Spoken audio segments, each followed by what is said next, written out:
प्रेरित पौलुस की इफिसियों के नाम पत्री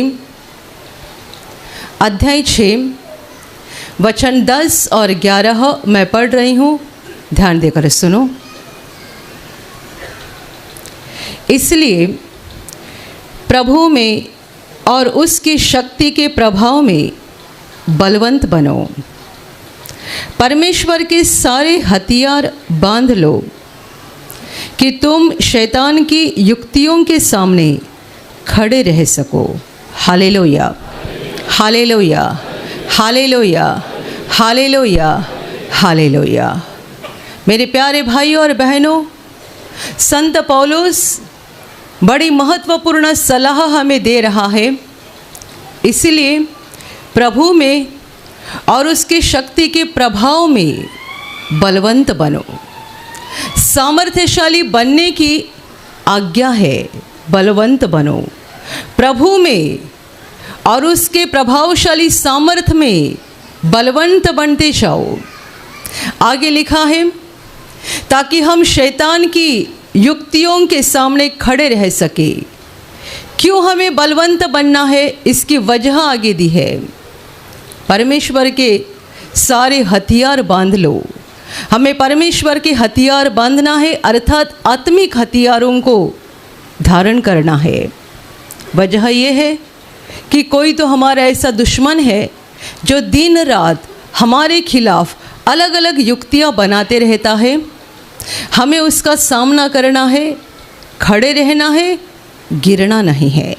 हालेलुया, हालेलुया, हालेलुया।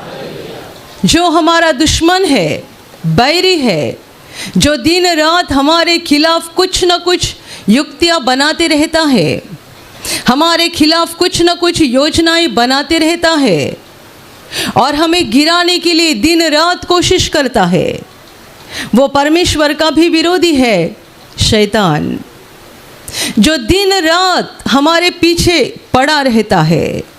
और इसीलिए हमें दुर्बल नहीं रहना है, कमज़ोर नहीं रहना है, परंतु हमें परमेश्वर के सामर्थ्य में बढ़ते जाना है और बलवान बनना है। Hallelujah, hallelujah. मजबूत बनना है, कमज़ोर नहीं। जब एक मनुष्य अपनी ज़िंदगी में पहली बार प्रभु यीशु के पास आता है, सुसमाचार को सुनता है, विश्वास करता है, ग्रहण करता है, तब उसकी आत्मा एक नई बन जाती है। परंतु उस आत्मा में सामर्थ बढ़ने के लिए उसे कुछ करने की ज़रूरत है। पापों की क्षमा पाई, उद्धार हो गया, प्रभु में नया जन्म हो गया। अभी इस आत्मा को मजबूत बनाना है, सामर्थ्य में बढ़ना है, क्योंकि एक बार हमारा उद्धार हो गया कि वो दुष्ट शैतान हमारे खिलाफ अलग अलग युक्तियां बनाते रहता है, ताकि एक ना एक दिन हम दोबारा गिर जाए और फिर से अंधकार में लौट जाए, हमारी आत्मा प्रभु में बनी ना रहे और अनंत जीवन में ना पहुँचे। कितने सारे विश्वासी भाई बहन ऐसे होते हैं कि उन्हें लगता है कि हमने यीशु को ग्रहण किया है, पापों की क्षमा पाई है, इतना काफ़ी है। इतना काफ़ी नहीं है। ये तो बस अपने स्कूल में या पाठशाला में प्रवेश किया है। अभी आपको और भी आगे बढ़ना है और सामर्थ्यशाली होना है। Hallelujah, hallelujah, hallelujah, hallelujah. बच्चा जब छोटा रहता है, माँ उसकी सुधि लेती है, उसको संभालती है। जैसे जैसे वो बड़ा होते जाता है, वो अपने आप को संभालना जानता है। ऐसा नहीं होता कि 10वीं में बेटा पढ़ रहा है और माँ उसको स्कूल में लेकर जा रही है, उसके पास बैठ रही है, पूरा स्कूल का समय माँ उसके साथ रहती है, फिर उसको स्कूल में लेकर आती है। ये तब होता था जब वो 1 महीने का था, 1 साल का था। अभी वो 14-15 साल का हो गया। अभी वो अकेले साइकिल उठाकर स्कूल में जाता है, अकेला वहाँ समय बिताता है, अकेले घर पे आता है। जो माँ दिन रात उसको देखा करती थी, सुधि लेती थी, संभालती थी, वो इतने सारे समय में कहाँ रहती है? अपने घर में। मतलब क्या हो गया? मतलब वो बेटा अपने आप को संभालने लगा। ये दैहिक शारीरिक जीवन की बात है। आत्मिक जीवन में भी ऐसा ही होना चाहिए। जब हमने नया नया प्रभु पे विश्वास किया, आप किसी के पास जाते हो, बोलते हो भाई मेरे लिए प्रार्थना करो, मेरी ऐसी समस्या है, बहन मेरे लिए प्रार्थना करो, मेरी ऐसी समस्या है। आप नई नई प्रार्थना में आ रहे हो, आप हमारे भाई बहन के पास जाकर उनको बताते रहेंगे मेरे लिए प्रार्थना करो, मेरे लिए प्रार्थना करो, और वे आपके लिए प्रार्थना करेंगे। परंतु ऐसा समय आना चाहिए जब आपको बार बार ये बोलने की ज़रूरत ना पड़े मेरे लिए प्रार्थना करो, परंतु आप ऐसे लोग बनने चाहिए कि कोई तो आपको बताए हमारे लिए प्रार्थना करो, और आप कहोगे हाँ मैं आपके लिए प्रार्थना करूंगा और प्रभु काम करेगा। और आप आपके घर में आकर घुटना टेकोगे, उस व्यक्ति के लिए प्रार्थना करोगे, आप आपके घर में प्रार्थना करोगे और परमेश्वर का सामर्थ उसके जीवन में काम करेगा। एक समय था जब आप प्रार्थना घर में आने के बाद बार बार बोलते थे आज मेरे सर में दर्द है, आज मेरे पैर में दर्द है। और कई भाई बहनें ऐसे भी होते हैं जो एक लाइन में आशीर्वाद लेने के बाद दूसरे लाइन में भी खड़े होते हैं। उनको लगता है अलग अलग भाई बहनों से आशीर्वाद लेने के बाद बड़ा फ़ायदा हो जाएगा। तो एक भाई से आशीर्वाद लिया तो उनका मन भरता नहीं है, वो दूसरे लाइन में खड़े हो जाते हैं ताकि दूसरे भाई खड़े हैं वे भी मेरे सर के ऊपर हाथ रखें। लेकिन ये तब तक ठीक है जब तक आप 1 महीने के बालक हो, 2 महीने के बालक हो, 6 महीने के बालक हो, तब तक ठीक है। ज़्यादा समय यदि ये चलते रहेगा तो आपकी आत्मिक हालत बेहद ख़राब हो जाएगी। Hallelujah, hallelujah. आपका बेटा 1 साल का है, 1.5 साल का होता भी नहीं है, तब आप उसको सिखाते हो। क्या सिखाते हो? खुद के हाथ से खाना कैसा खाने का। और जब आपका बेटा 1.5-2 साल का होता है और अपने आप से खाने लगता है, आपको बड़ा अच्छा लगता है। लेकिन यदि आपका बेटा 10 साल का हो गया है तो भी आपको उसके मुंह में खाना डालना पड़ता है। वो खुद अपने हाथ से उठाकर नहीं खा सकता है। तो इसका मतलब ये है आपका बेटा वेजिटेबल है, मंद बुद्धि, वो कुछ समझता नहीं है। प्लेट में हाथ डालने का, खाने का कुछ समझता नहीं है, तो आपको उसके मुंह में डालना पड़ता है। लेकिन जिस बच्चे का दिमाग बराबर काम कर रहा है वो 10 साल का होने के बाद ऐसा नहीं करना पड़ेगा कि आपको उसके मुंह में डालना पड़ेगा। वो खुद का भी खाएगा और आपके प्लेट में कुछ अच्छी चीज़ है वो भी उठा के खाएगा। इतना वो ज़्यादा होशियार बन जाएगा। Hallelujah, hallelujah. शारीरिक जीवन की बात है तो आत्मिक जीवन में एक बात कितने ज़्यादा पैमाने में होनी चाहिए। आप प्रार्थना में आकर 1 महीना हो गया, 2 महीने हो गए, आप हर बार मेरे लिए प्रार्थना करो, मेरे लिए प्रार्थना करो। कई लोग अपने मोबाइल में अलग अलग लोगों के नंबर रखते हैं, ये बहन के, वो भाई के, क्यों कुछ भी हो जाए 10 लोगों को फ़ोन करेंगे और उनसे प्रार्थना लेंगे, ये सोचकर कि 10 लोगों ने प्रार्थना किया तो जल्दी काम हो जाएगा, बड़ा काम हो जाएगा। लेकिन ऐसा नहीं होता है, ये तो आपकी गलत फहमी है। परंतु मुझे आपको ये बताना है कि ये आपका तब तक ठीक है जब तक आप प्रभु में एक बालक हो। परंतु यदि आप प्रार्थना में आकर 1 साल हो गया, 2 साल हो गया, 3 साल हो गए, 5 साल हो गए, अभी भी आपका ऐसा ही चाल चलन है, तो बुरा मत मानिएगा। आप एक मंदबुद्धि बच्चे की तरह है कि आप जानते ही नहीं है खुद प्लेट में कैसा हाथ डालना है और खुद कैसा खाना है। बुरा लगेगा, लेकिन कड़वी दवा मनुष्य को चंगा करती है। हालेलुया। क्योंकि बहुत से है 3 साल हो गए, 4 साल हो गए, कुछ परेशानी हो गई, 10 जगह पर फ़ोन करेंगे, मेरे लिए प्रार्थना करो, मेरे लिए प्रार्थना करो। क्यों बार बार बोलते हो मेरे लिए प्रार्थना करो? क्या आपका पिता के साथ मेल नहीं हुआ है? क्या आप उस महान पिता के साथ जुड़ नहीं गए हो? क्या वो आपकी नहीं सुन रहा है? जब तक आपकी समझ में अच्छे से नहीं आ रहा था तब तक आप दूसरों को बोलते थे मेरे लिए प्रार्थना करो, वो अलग बात है। लेकिन यदि आप इतना लंबा समय प्रभु में सफ़र कर रहे हो, विश्वास का सफ़र कर रहे हो, तो इसमें आपको पता होना चाहिए मेरा परमेश्वर मुझसे प्रेम करता है।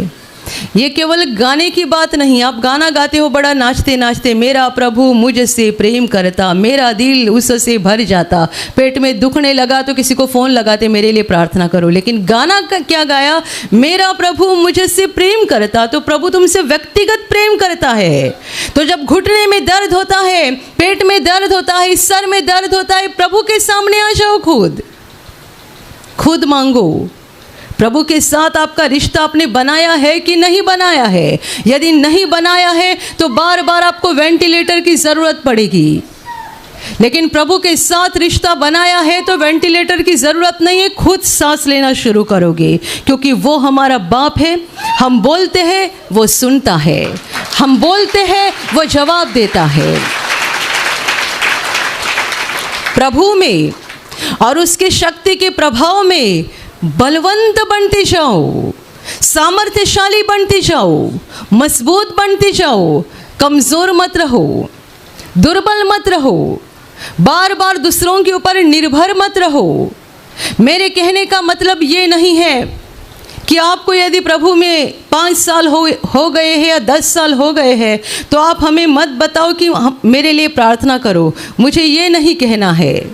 यदि आपके जीवन में कोई बड़ी समस्या है या कोई बड़ी बीमारी है, आप खुद भी प्रार्थना कर रहे हैं और आपको लगता है कि मेरा ये विश्वासी भाई है या विश्वासी बहन है, उनको भी मैं बताऊं कि मेरे लिए प्रार्थना करो, वो ठीक बात है, इसमें गलत नहीं है।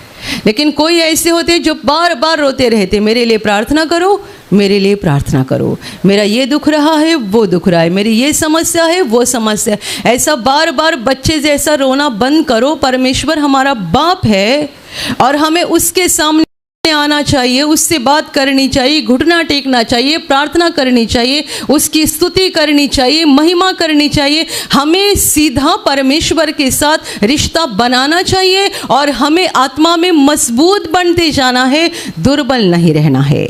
Hallelujah, hallelujah, hallelujah. वचन आगे कहता है कि परमेश्वर के सारे हथियार बांध लो। परमेश्वर के हथियार, अभी हथियार का शब्द जब आता है हमें क्या दिखाई देता है? बंदूक, बॉम्ब, तलवार और भी बहुत सारी चीज़ें हैं। हथियार बहुत सारी प्रकार के हैं। जब हथियार शब्द आता है हमें ये सारी बातें नज़र आती है। इसलिए पौलुस ने सावधानी से ये शब्द का इस्तेमाल किया है, परमेश्वर की। केवल हथियार बोलता तो कल से आप दुकान में जाएंगे बंदूक खरीदने के लिए, बाइबल में लिखा है हथियार ले लो, तो हम हथियार ले रहे, क्या बंदूक, तलवार?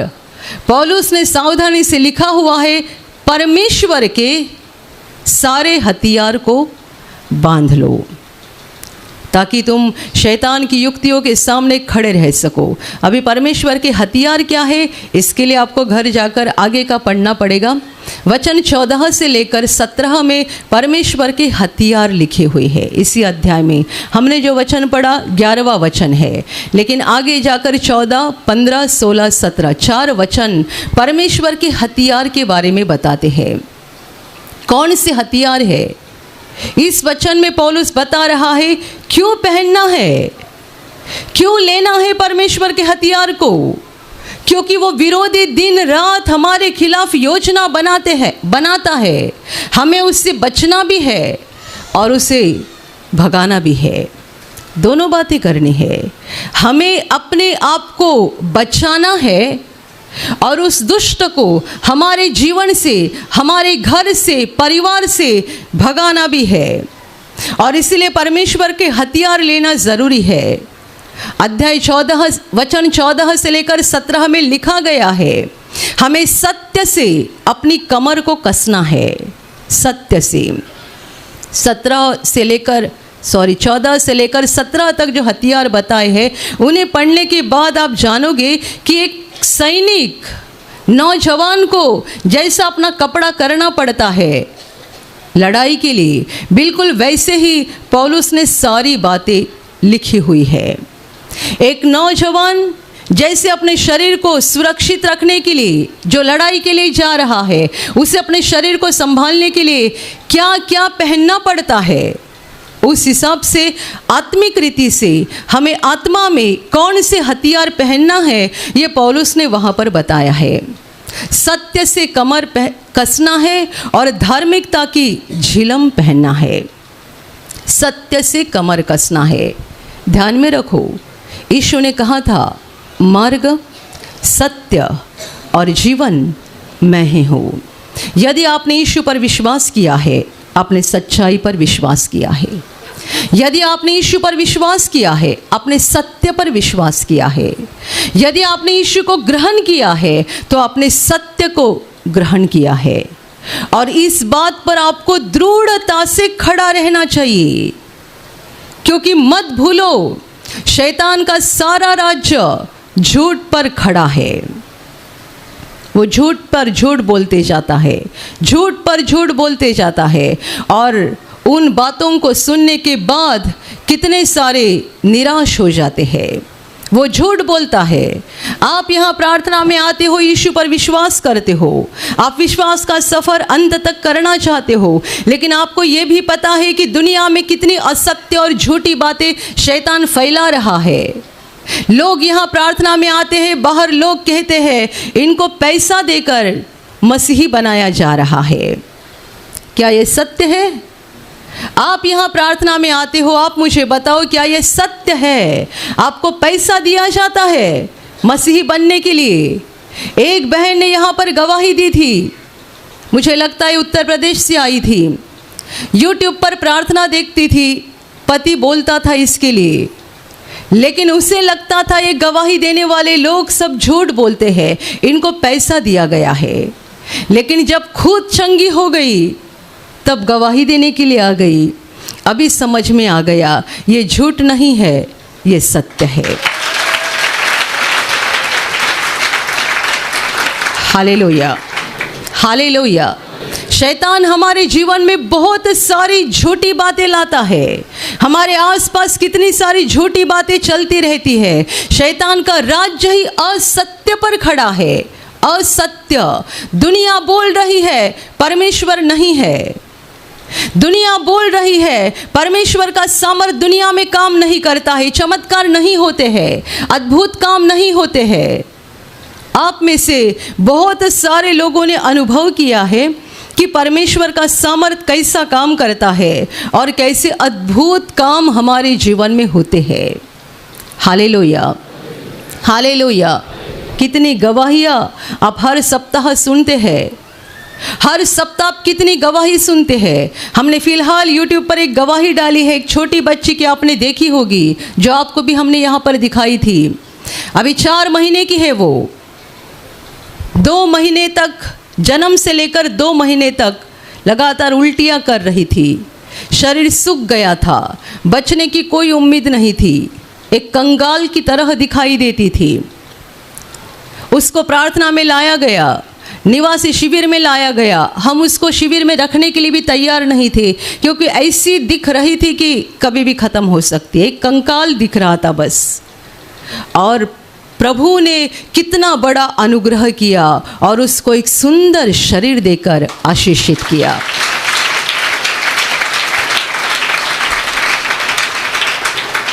दुनिया चिल्लाती है, कहाँ है परमेश्वर, कहाँ होते हैं चमत्कार, कहाँ होते हैं अद्भुत काम।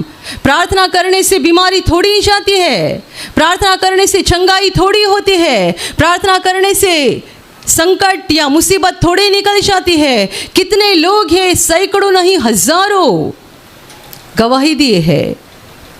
प्रार्थना में आने के बाद शराब का व्यसन छूट गया, तंबाकू का व्यसन छूट गया। कौन करता है ये? आप में ऐसे कोई बहनें होगी, कोई भाई होंगे, आपको किसी को क्षमा करने के लिए बहुत कठिन लग रहा है, बहुत कठिन। आप प्रार्थना में टेम्पररी उसको क्षमा करते हो, टेम्पररी, बाद में फिर से गुस्सा आता है। ऐसी आपकी हालत है? आप बस प्रभु से इतना कहो, मुझे क्षमा करने का दिल दे दो, प्रभु आपका दिल ऐसा बनाएगा ना कि आपको ऐसा लगेगा मैंने क्यों गुस्सा किया है, मैंने क्यों गुस्सा किया है, मैं क्यों इतने समय से उनके साथ गुस्से में था। आपको अपने ऊपर ही हंसी आने लगेगी और आप उनके साथ ऐसे जाकर बात करोगे जैसे कि आपकी बहुत बड़ी दोस्ती है। क्या हो जाएगा, प्रभु आपके दिल को बदल डालेगा और ऐसा भाव आपके दिल में डालेगा कि जिनके लिए गुस्सा है ना, उस गुस्से की जगह प्रेम से भर जाएगी। हालेलुया। ये केवल परमेश्वर कर सकता है। लेकिन शैतान का राज्य झूठे पर खड़ा है, असत्य पर खड़ा है। इसलिए तो यीशु ने कहा था वो झूठा है और झूठ का बाप है। शैतान झूठा है और झूठ का बाप है। इसलिए परमेश्वर का ये हथियार बहुत भारी है। सत्य से कमर कसो, विश्वास सत्य पर करो, असत्य पर नहीं करना है। विश्वास सच्चाई पर करो, झूठी बात पर विश्वास नहीं करना है। हालेलुया। धार्मिकता की झिलम पहनो। याद रखना कि आपको पापों की क्षमा मिल गई है। शैतान आपके कानों में बोलते जाएगा तू पापी है, तू पापी है, तू पापी है, तूने गलत काम किया है, परमेश्वर ने तुझे छोड़ा है, परमेश्वर तुझसे प्रेम नहीं करता है। वो दुष्ट आपके कान में बोलते जाएगा। इसीलिए धार्मिकता की झिलम पहनो। हमेशा कहो मैं यीशु का बेटा हूँ, मैं यीशु की बेटी हूँ, उसने मुझे क्षमा किया है। और जब कभी आप गिर जाते हो, लालच में आकर पाप कर देते हो, जब कभी आप गिर जाते हो, लालच में आकर पाप कर देते हो, डरना नहीं, रास्ता है। प्रभु के क्रूस के पास आ जाओ, घुटना टेको, पश्चाताप करो। वो दयालु परमेश्वर फिर एक बार आपके ऊपर दया करेगा और आपको क्षमा करेगा। Hallelujah, hallelujah. धार्मिकता की झिलम पहनकर रखो। मैं धर्मी व्यक्ति हूँ, मैं पापी था लेकिन आज नहीं हूँ, मुझे यीशु के लहू के द्वारा धर्मी बनाया गया है। Hallelujah, hallelujah. तीसरा लिखा है मेल के सुसमाचार के जूते पहनो। मेल का सुसमाचार, प्रभु यीशु का सुसमाचार, ये मेल का, शांति का सुसमाचार है। कौन सी शांति? मनुष्य और परमेश्वर दोनों में शांति हो गई है। आज आप बोलते हो ना मैंने प्रार्थना की और प्रभु ने सुना, मैंने मांगा प्रभु ने सुना। और कई बार आप कहते हो मैंने मांगा भी नहीं था, बस मेरे मन में इच्छा उत्पन्न हुई थी और प्रभु ने वैसा कर दिया। इसका मतलब यह है आपकी परमेश्वर के साथ शांति हो चुकी है, आपका परमेश्वर के साथ मेल हो चुका है और परमेश्वर यही चाहता है, दुनिया के सब लोगों के साथ मेल करना चाहता है। Hallelujah, hallelujah, hallelujah. और इसीलिए हमारा ये फ़र्ज़ भी है कि हमें दूसरों को भी ये मेल का सुसमाचार पहुंचाना है। परमेश्वर के साथ मेल करो, परमेश्वर के साथ मेल करो, परमेश्वर के साथ शांति करो, क्योंकि परमेश्वर के साथ शांति करोगे, मेल करोगे तो आपके जीवन में आशीषों का बहना शुरू हो जाएगा, अनुग्रह का बहना शुरू हो जाएगा। मेरे प्यारे भाइयों और बहनों, ये भी एक परमेश्वर का हथियार है, जूते के समान हमें उसे पहनना है। एक किसान बिना जूते पहने काम कर सकता है खेती में, लेकिन सैनिक बिना जूते पहने लड़ाई के लिए नहीं जा सकता है। हम यीशु के नौजवान हैं, हम सैनिक हैं और इसीलिए हमारे पाँव में ये जूते होना ज़रूरी है। Hallelujah, hallelujah. चौथा लिखा है बहुत भारी हथियार, विश्वास की ढाल लेकर खड़े रहो। वो विश्वास की ढाल जिसके द्वारा उस दुष्ट के सारे जलते हुए तीरों को तुम बुझा सकते हो। विश्वास किसके ऊपर? परमेश्वर के ऊपर। भरोसा परमेश्वर के ऊपर। वो दुष्ट हमें निराश करने की बहुत कोशिश करता है, निराशा की खाई में डालता है, हमारे अंदर डर पैदा करता है, कई बार बीमारी का नाम सुनते ही डर जाते हैं, छोटी सी गांठ देखते हैं डर जाते हैं, बदन पे छोटा सा दाग देखते हैं डर जाते हैं, यहाँ तक कि एक सफ़ेद बाल भी दिखा तो भी डर जाते हैं। एक बाल सफ़ेद दिखा तो लगता है अभी सारे के सारे बाल सफ़ेद हो जाएंगे। डर, निराशा मनुष्य के जीवन में कितनी भरी हुई है, और जो लोगों ने यीशु को ग्रहण किया है उनके जीवन में डर लाने के लिए और उनको निराश करने के लिए दिन रात वो दुष्ट कोशिश करता है। लेकिन उसके जो सारे जलते तीर है, ये जलते तीर जिसको लगते हैं वो ख़त्म हो जाता है, लेकिन वो हमें लगने नहीं चाहिए। इसीलिए हमें ढाल लेकर खड़ा रहना है, विश्वास की ढाल। आपके शरीर में कोई बड़ी बीमारी आ रही है, ऐसा आपको लग रहा है और शैतान आपको डरा रहा है, ख़त्म हो गया, ख़त्म हो गया, ख़त्म हो गई, अभी तुझे कोई नहीं बचा सकता है। विश्वास की ढाल लेकर खड़े रहो, मेरा यहोवा मुझे चंगा करने वाला यहोवा है। यीशु के मार खाने से मैं चंगा हो गया हूँ। उसने मुझे चंगाई का वादा किया है, वो मुझे चंगा करेगा, वो मेरी बीमारी को निकाल देगा। यदि आपको लगता है कि आपका एक दो बाल सफ़ेद दिख रहा है और आप नहीं चाहते हो कि आपके सारे बाल सफ़ेद हो जाए, तो आप उस पर हाथ रखकर यीशु के नाम से प्रार्थना करना शुरू करो। शैतान आपको कहेगा देखो अभी थोड़े दिन में सारे बाल पक जाएंगे।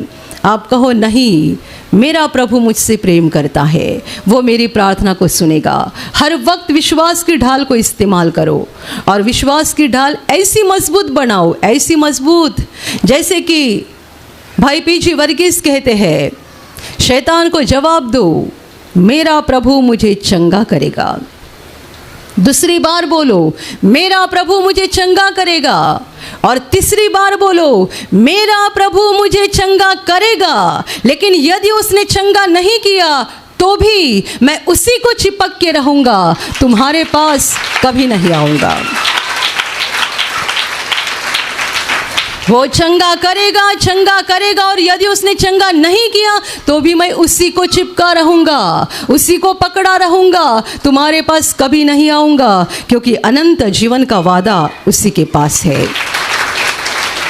Hallelujah, hallelujah. यह विश्वास की ढाल को मजबूत बनाओ, मजबूत। कितने सारे लोगों के मन में मौत का डर रहता है। मैंने हमेशा कहा है ये मौत का डर अपने अंदर से निकाल डालो।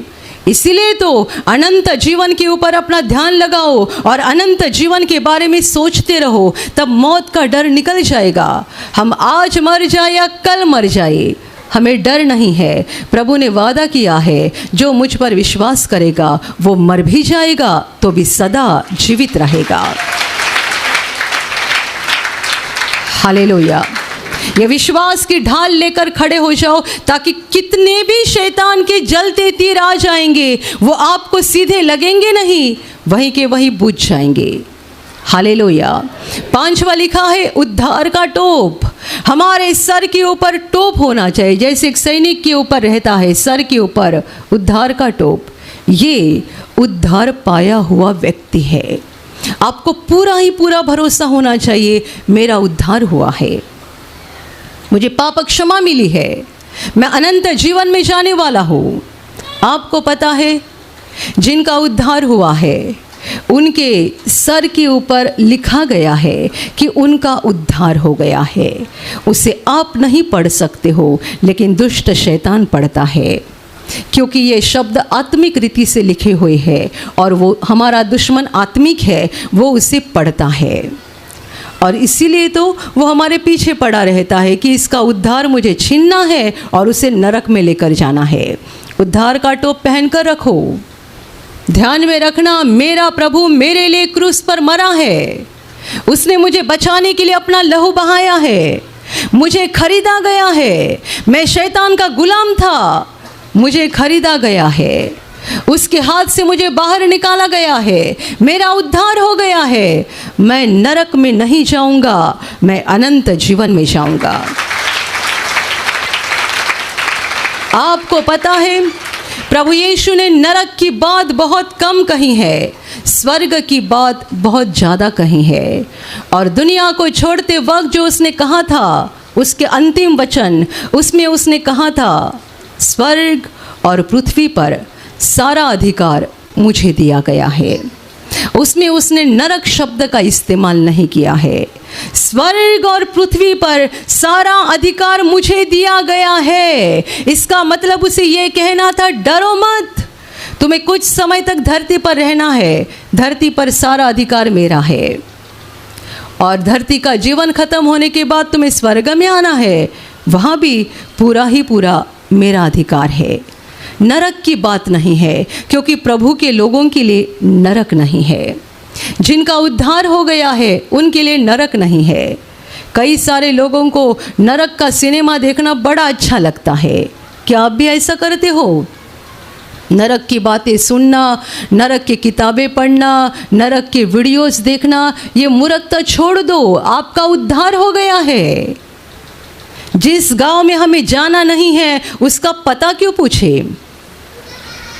जिस गांव में जाना ही नहीं है उसका एड्रेस इतना ध्यान लगाकर क्यों देख रहे हो?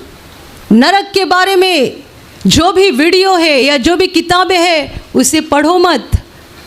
बाइबल कहती है हमारा स्वदेश स्वर्ग पर है, हम स्वर्ग के नागरिक हैं। और यदि हम स्वर्ग के नागरिक हैं तो हम अपने ध्यान को वहीं पर लगाए रखें। Hallelujah, hallelujah, hallelujah. उद्धार का टोप पहनो, हमेशा याद रखो मेरा उद्धार हो गया है, मुझे अनंत जीवन में जाना है। और अगली बात, सबसे बड़ी महत्वपूर्ण बात, आत्मा की तलवार परमेश्वर का वचन ये ले लो। पहली जो 5 बातें हैं वो हमारी खुद की रक्षा के लिए है, बचाव के लिए है। आखिरी बात है वो शैतान को भगाने के लिए है। आत्मा की तलवार यानी परमेश्वर का वचन ले लो। परमेश्वर का वचन आपके अंदर ऐसे भरते जाओ, ऐसे भरते जाओ कि वह दुष्ट जब भी आपके ऊपर हमला करने के लिए आएगा वो खुद घायल होकर आपसे भाग जाएगा। हालेलुया।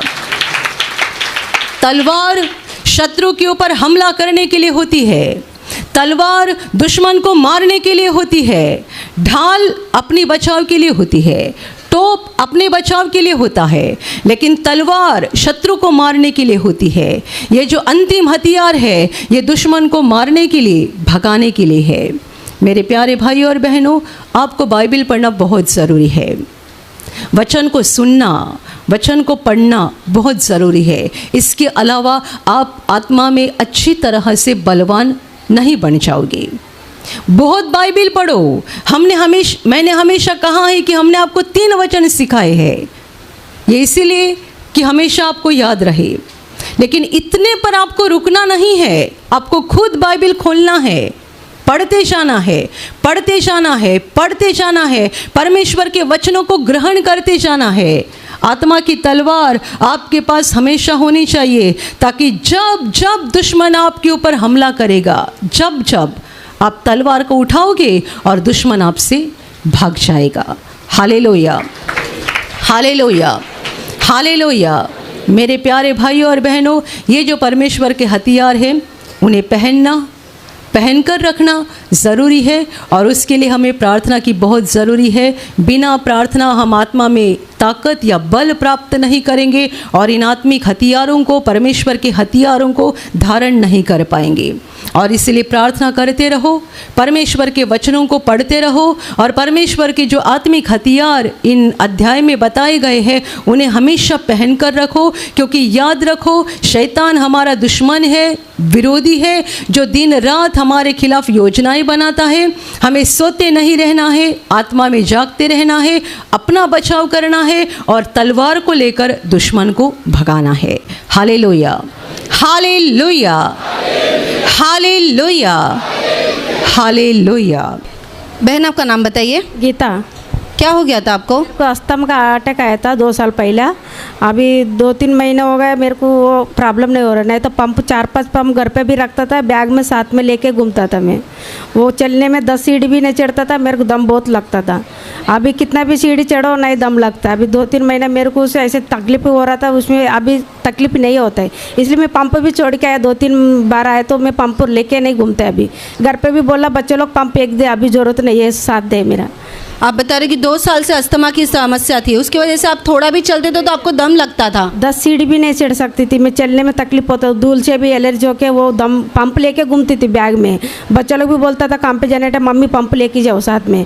मतलब बिना पंप का आप कहीं भी बाहर जाते ही नहीं थे? नहीं चलती थी। वो भी बोल रहा था, मेरे को बहुत चिल्लाता था पंप लेके जाना क्या होगा। फिर काम पे भी पंप फ़ोन करके बुलाते थे, पंप भूल गए घर पे लेके आओ बच्चा लोग। मतलब आपको कंपलसरी कहीं भी गए तो पंप लेकर जाना पड़ता था, और घर पे भी आप पंप का इस्तेमाल करते थे? पे तो 4-5 पंप रखा था अलग अलग ट्रॉली में। बच्चे लोग कभी मेरे को टाइम पे नहीं मिलेगा तो बच्चे लोग ढूंढ के देगा। रात को भी होता था, सोने टाइम भी दम बहुत लगता था।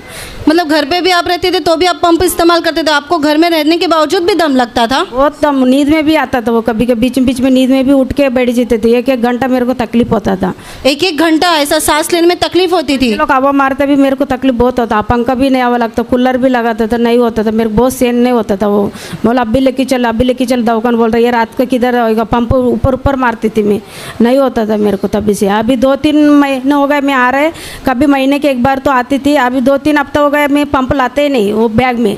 अभी भी बैग में पंप नहीं है। बच्चों लोग भी बोला घर पे पंप फेंक दे, अभी ज़रूरत नहीं पड़ते। अभी पंप का इस्तेमाल नहीं करते, आप प्रार्थना में आने लगे, प्रभु की कृपा हो गई। मैं प्रार्थना करते, वो आशीष प्रार्थना में भी आज शुक्रवार का दिन में बहुत प्रार्थना किया, बहुत आशीष पाला। अभी कितना समय हो गया आप पंप का इस्तेमाल नहीं करते? अभी 2 महीने हो गए, अब पंप नहीं ला रहा। अभी बीच में भी मैं लाया था पंप, दम लग रहा है करके ला रहे तो लग रहा ही नहीं था। मैं बोला अभी फेंक के आया। मतलब आपको ऐसा लगा कि पंप दम लगेगा तो लेना पड़ेगा, पर लगा नहीं? नहीं लगा, रोड पे लगे तो मैं क्या करूँ, वो तभी से दम लग रहा ही नहीं तो मैं लाए क्यों करके छोड़ के दो। अभी आप घर का काम करते हैं? हाँ, घर काम करते, खाना बनाने जाते। पहले खाना बनाने भी तकलीफ होता था, खांसी ऊपर आता था। मतलब आपको खांसी ज्यादा आती थी, और आप बोलते कि सीढ़ियाँ 2-4 सीढ़ियाँ चढ़ी या उतरी तो ज्यादा दम लगता था? 4-5 भी सीढ़ी भी नहीं चढ़ सकता। अभी 2 हफ्तों का मैं चेक कर रहा हूँ, ऊपर 2-2 माला चढ़ रहा है, फिर दम ही नहीं लग रहा है। मेरे को लगता गया मैं रास्ता में, तभी से मैं ठीक हो गया करके प्रभु यीशु को धन्यवाद देते।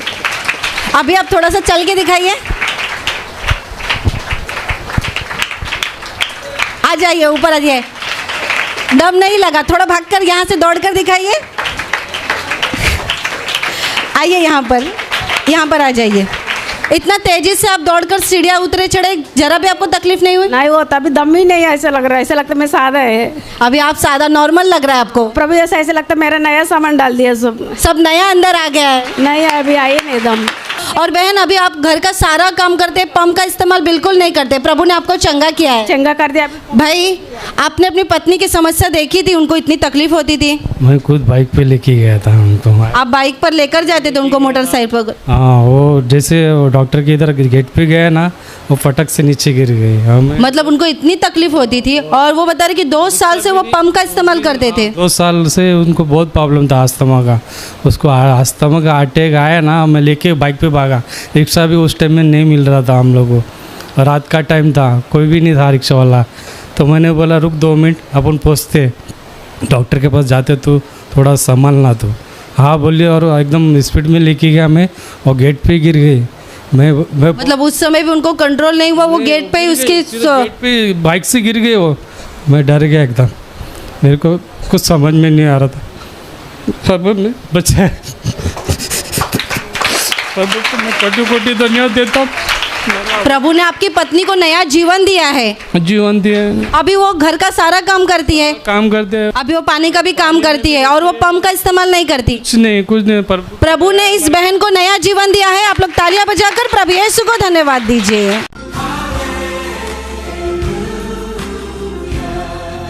ये बहन का नाम कोमल है। इनकी लड़की को कुछ दिन पहले अचानक से पेट में दर्द शुरू हुआ, और दर्द बढ़ने के बाद इन्होंने यहाँ के एक भाई से उससे आशीष लिया और आशीषित पानी इसको पिलाया। उसके द्वारा प्रभु की महान दया उसकी लड़की पर हो गई और पेट का दर्द निकल गया। इसके अलावा ये बहन बताती है कि इन्होंने 2 साल पहले खुद का घर लिया था, और घर लेने के बाद ही इनको ऐसी समस्या शुरू हो गई कि जब रात में सोती थी तो इनको बुरे बुरे सपने आते थे। इनको समझ में नहीं आता, जब ये आँख भी बंद करती थी तो भी इनको बुरे बुरे सपने आना शुरू हो गए थे। ये समस्या चलती रही लगातार 4 से 5 महीने तक ये समस्या चलती रही। इस समस्या के लिए इन्होंने प्रभु से प्रार्थना करना शुरू किया, खुद भी प्रार्थना करने लगे और बाइबल हाथ में लेके प्रभु को पुकारने लगी। उसके द्वारा प्रभु की महान दया इनके ऊपर हो गई। अभी 1 साल हो गया है, वो बुरे सपने आना बंद हो गया है। इस 4 से 5 महीने की समस्या से प्रभु यीशु ने इनको छुटकारा दिया है। इसलिए आप सब लोग जोर से ताली बजाकर प्रभु यीशु को धन्यवाद दीजिए।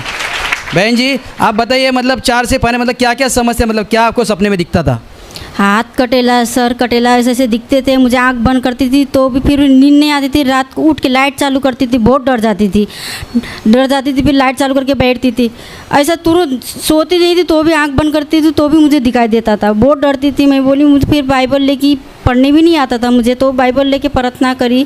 जैसा मुझे ऐसा दिखता था, रात को उठ के प्रार्थना करी। फिर ऐसा में प्रभु यीशु मुझे ऐसा क्यों दिखाई देता है, मुझे प्रभु यीशु ये सब निकालो बोल के बोली। ऐसा तो कुछ बोलने नहीं आता, बस ये सब बोली। तो 2-4 में जब भी मुझे दिखता था 2-3 दिन मैं करी। फिर उस तब से अभी 1 साल हो गया, अभी तक मुझे नहीं आता है। इसके लिए प्रभु यीशु को धन्यवाद। अभी 1 साल हो गया आपको वो दुष्ट आत्मा तकलीफ नहीं देती? नहीं, अब एक दिन में भी नहीं देखती, रात में भी नहीं? नहीं, तो दिन में भी मैं थोड़ा ऐसा आंख बंद करूँ तो मुझे ऐसे ये सब दिखते थे, सर कटेला, हाथ कटेला, ऐसा ये सब दिखते थे, किसी का ऐसा ये सब दिखता था आपको? हाँ। लेकिन आपको प्रार्थना करना भी नहीं आता, आपने जैसे तैसे प्रार्थना किया? प्रार्थना करने नहीं आता, पढ़ने नहीं आता। जैसे तैसे आपने प्रार्थना की, लेकिन आपकी वही प्रार्थना को प्रभु ने सुना? हाँ, सुना। वही इतना 1 साल हो गया, अभी वो समस्या निकल गई? हाँ, उस समस्या निकला। अभी तक कुछ भी नहीं, ये सब दिखाई देता।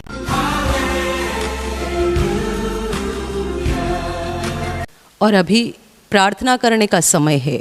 आप विश्वास करो कि एक पल में प्रभु यीशु आपको छूकर चंगाई देगा। एक पल में वो आपके जीवन का दुख निकाल देगा और आपके आंसुओं को खुशी में बदल देगा, क्योंकि उसके लिए असंभव कुछ नहीं है, अनहोनी बात एक भी नहीं है। प्रभु यीशु आज भी जिंदा है। 2000 वर्ष पहले वो शरीर रूप में धरती पर था, आज शरीर रूप में नहीं बल्कि आत्मा के रूप में है। और दुनिया के कोने कोने में जहाँ जहाँ लोग विश्वास के साथ उसको पुकारते हैं, उसके पास प्रार्थना करते हैं, उन सबों की पुकार को प्रभु सुनता है, उन्हें चंगा करता है, उनके आंसुओं को पोंछ देता है और उनके जीवन को खुशी से भर देता है। आप भी इसी विश्वास के साथ आपके बीमार भाग पर हाथ रखो, और यदि वहाँ हाथ नहीं रख सकते हैं तो अपने सीने पर हाथ रखो। प्रभु यीशु के नाम से इसी क्षण आपके शरीर की सारी बीमारियां निकल जाए। यीशु के नाम से आपके जीवन का सारा दुख निकल जाए। शैतान का हर एक काम आपके जीवन से और आपके परिवार से पूरी तरह से नष्ट हो जाए। यीशु के नाम से, प्रभु यीशु के नाम से शैतान का सारा काम आपके जीवन से नष्ट हो जाए। सारी दुष्ट आत्माओं को प्रभु यीशु के नाम से मैं आज्ञा दे रही हूँ, इसी क्षण इन्हें छोड़कर निकल जाओ और वापस उनमें नहीं आना। इसी क्षण प्रभु का महान सामर्थ्य आपके ऊपर आ जाए। प्रभु का महान सामर्थ्य आपके ऊपर आ जाए। प्रभु का महान सामर्थ्य आपके ऊपर आ जाए। इसी घड़ी पवित्र आत्मा की खुशी आपके दिल में आ जाए, पवित्र आत्मा की शांति आपके दिल में आ जाए और आपका जीवन स्वर्ग की रोशनी से भर जाए। आमीन।